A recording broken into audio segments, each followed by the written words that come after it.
Titanic জাহাজের মতো দেখতে একটা হ্রদ বানিয়েছে। তো কত সুন্দর হ্রদ হয়েছে দেখো। এই দেখো আর একটা হ্রদ। তো গুহার মধ্যে জগন্নাথ ঠাকুর তো দেখাচ্ছি দেখো। আর গুহার পুরো চূড়ায় আর একটা জগন্নাথ ঠাকুর। Hey guys, welcome back to another blog. তো সবাইকে জয় জগন্নাথ। আজকের এই শুভ দিনে জগন্নাথ, বলরাম, সুভদ্রা রথে করে মাসির বাড়ি যাচ্ছে। 7 দিন পর উল্টো রথে আবার নিজ মন্দিরে ফিরে আসছে। আজকে বেরিয়ে পড়েছি 100 বছরের পুরনো এক ঐতিহ্যবাহী রথযাত্রা উৎসব দেখতে। দূর দূরান্ত থেকে ছোট ছোট ছেলেমেয়েরা নিজ হাতে রথ বানিয়ে এই রথযাত্রা উৎসবে অংশগ্রহণ করে এবং তাদেরকে প্রাইজও দেওয়া হয়। সবটা দেখাচ্ছি, লাস্ট পর্যন্ত দেখতে থাকো। তো এখন আমরা সেই ঐতিহ্যবাহী রথযাত্রা উৎসব কেন্দ্রতে চলে এসেছি। তো এক এক করে রথগুলো দেখাচ্ছি কেমন হয়েছে। তো দেখো, এই দেখো কত সুন্দর সুন্দর ছোট ছোট রথ।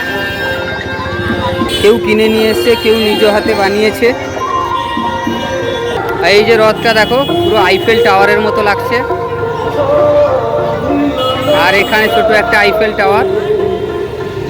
আর এই রথটা খুবই ভালো লাগছে দেখো। আর এদিকে প্রায় সেই হাতে বানানো রথ, সারি সারি রথ। এই দেখো টাইটানিক জাহাজের মতো দেখতে একটা রথ বানিয়েছে। তো কত সুন্দর রথ হয়েছে দেখো। তীরগুলো দেখো কত সুন্দর লাগছে। এবং সেই রথের ভেতরে জগন্নাথ, বলরাম, সুভদ্রা কত সুন্দরভাবে প্রস্ফুটিত হচ্ছে।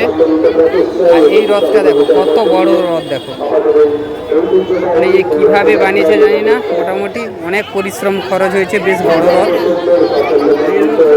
শেষ পর্যন্ত ভিডিও দেখতে থাকো, আরও ভালো লাগবে। পারলে আমার চ্যানেলটা লাইক, সাবস্ক্রাইব করে দাও।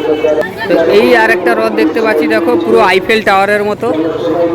হ্যাঁ, এই দেখো আর একটা রথ কত সুন্দরভাবে সাজিয়েছে এবং তার মাথাতে লাইটিং দিয়ে দিয়েছে, ডিজে লাইট। তো এক এক করে দেখাচ্ছি। পুরোটা দেখো, এই একটা হাতে করে বানিয়েছে। তো ছোট ছোট ভাইরা বানিয়েছে। তবে যাই হোক, ভুল ত্রুটি হলেও ক্ষমা করে দিও। তবে কত সুন্দর লাগছে, তারা যতটা পেরেছে ততটা বানিয়েছে। দেখো দেখো, এই দেখো একটা সোলের বানানো, কত সুন্দর লাগছে দেখো। আর যাই হোক, ওর ডিজাইনটা ভালো এবং নকশিটাও খুব দারুণ হয়েছে। তো যে বানিয়েছে সে খুব সুন্দরই বানিয়েছে। এই দেখো আর একটা। আর এই রথটা আরও ভালো লাগছে।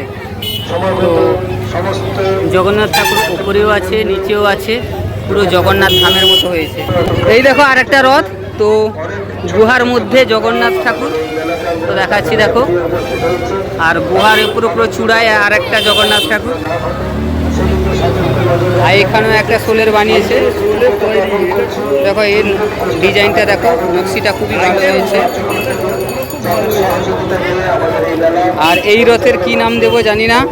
তো দেখো ফুল দিয়ে সুন্দর করে সাজিয়েছে। বেশ বড় হয়েছে। আর এগুলো দেখো রঙিন কাগজ দিয়ে কত সুন্দর করে বানিয়েছে। এই দেখো অন্ধকারের মধ্যে জগন্নাথ ঠাকুর কিভাবে প্রস্ফুটিত হচ্ছে। তো এইদিকে রথগুলো দেখো, আর ব্যাকগ্রাউন্ডে অনেক নয়েজ। তো সেই কারণে আমার কথাগুলো তোমাদের কাছে ভালোভাবে পৌঁছতে পারছে না। তো আমি যতটা চেষ্টা করছি তোমাদেরকে দেখানো বলে সমস্ত কিছু বোঝানোর চেষ্টা করছি। এই জগন্নাথ, বলরাম, সুভদ্রাকে কীভাবে দুটো ঘোড়া টেনে টেনে নিয়ে যাচ্ছে। লাইটিংও খুব ভালো করেছে। এই দেখো বৌদিরা আরও রথ নিয়ে যাচ্ছে। তবে আমি পুরোটা শেষ করতে পারবো কিনা জানি না তোমাদেরকে দেখানোর জন্য। এই দেখো ফরিদপুর রথযাত্রা উৎসবেতে তো বেশিরভাগ হাতে বানানো রথ ছোটো ছোটো ভাইরা বানিয়েছে। মানে সবচেয়ে বলতে গেলে বেশিরভাগই হাতে বানানো রথ। এখানে বেশিরভাগ হাতে বানানো রথই দেখা যাচ্ছে। আর এদিকে হচ্ছে সোলে বানানো রথ। আর এটা হচ্ছে পুরো জগন্নাথ ধামের মতো লাগছে।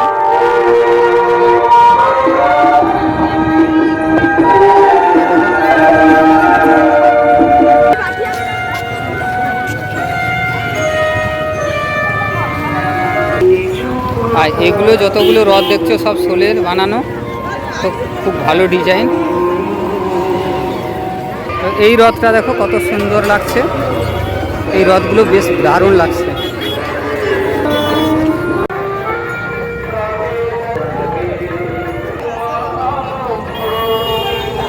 তো এখানে যে কয়েকটা রথ দেখাচ্ছি কত সুন্দর সুন্দর রথ দেখো। এটা তো পুরো টোটালি দীঘা জগন্নাথ ধামের মতো লাগছে।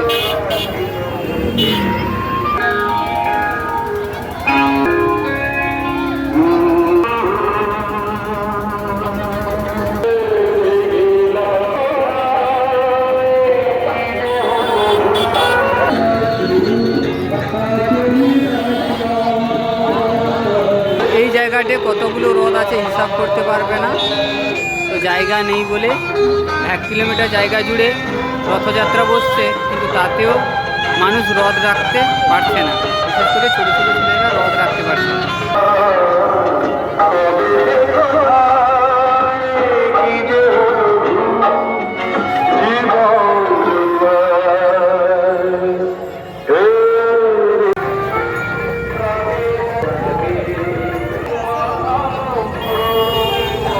তো এখানে যে কয়েকটা রথ দেখাচ্ছি কত সুন্দর সুন্দর রথ দেখো।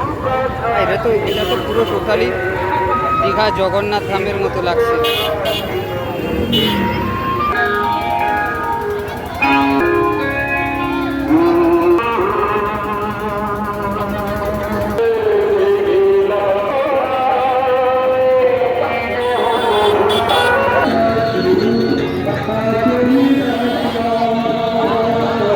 এই জায়গাতে কতগুলো রথ আছে হিসাব করতে পারবে না, তো জায়গা নেই বলে 1 কিলোমিটার জায়গা জুড়ে রথযাত্রা বসছে, কিন্তু তাতেও মানুষ রথ রাখতে পারছে না, বিশেষ করে ছোটো ছোটো ছেলেরা রথ রাখতে পারছে না।